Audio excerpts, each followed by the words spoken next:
एखन अपने सब सुनि रहल छी 3D स्टूडियो के भक्तिमय प्रस्तुति। SMP प्रोडक्शन की शानदार प्रस्तुति।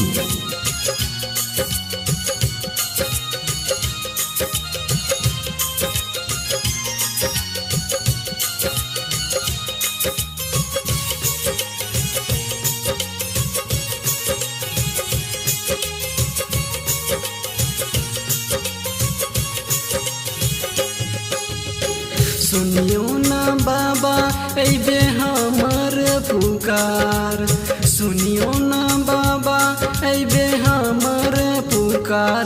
हम कामर लेने एलो अहीं के दुआर, हम कामर लेने एलो अहीं के दुआर। सुनियो ने बाबा ऐबे हमर पुकार, सुनियो ने बाबा ऐबे हमर पुकार। हम कामर लेने एलो बाबा अहीं के दुआर, हम कामर लेने एलो बाबा अहीं के दुआर। Music by 3D studio.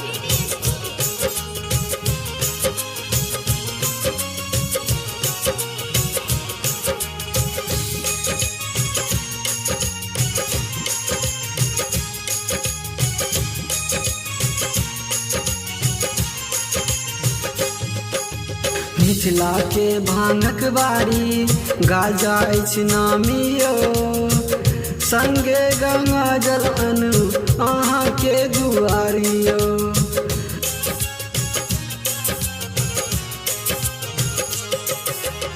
Mithila के भांगक बारी गाजा अछि नामियो, संगे गंगा जल अनलहुँ अहाँ के दुआरियो।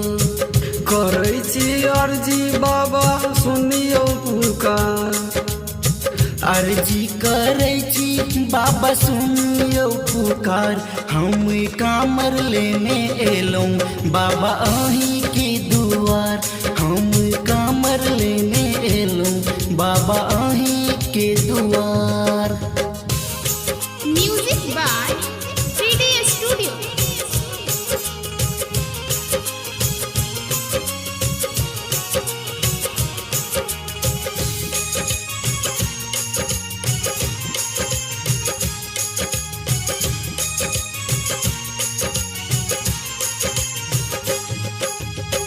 गला में सांपक माला लोके डरेलो यो, पार्वती संगे रस रचेलो यो।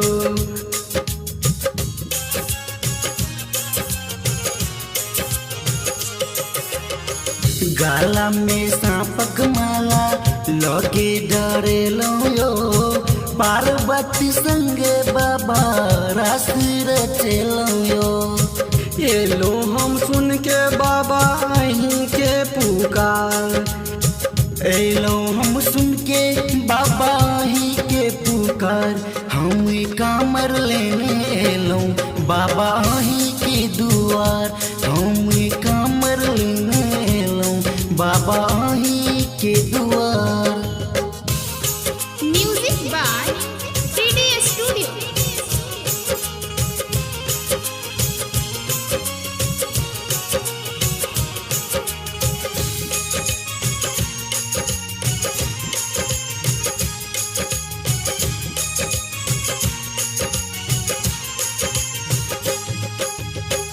मनीष के लिखल भजन गाइब के सुनायब यो, सब कामरिया मिलके जल चढ़ायब यो।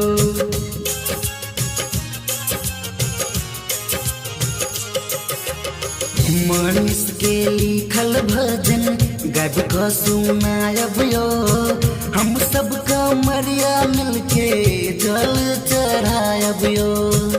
परिकाश चंचल को बाबा सुनियो पुकार, दुर्गानंद के बाबा सुनियो पुकार। हम कामर लेने एलों बाबा अहीं के दुआर, हम कामर लेने एलों बाबा अहीं के दुआर।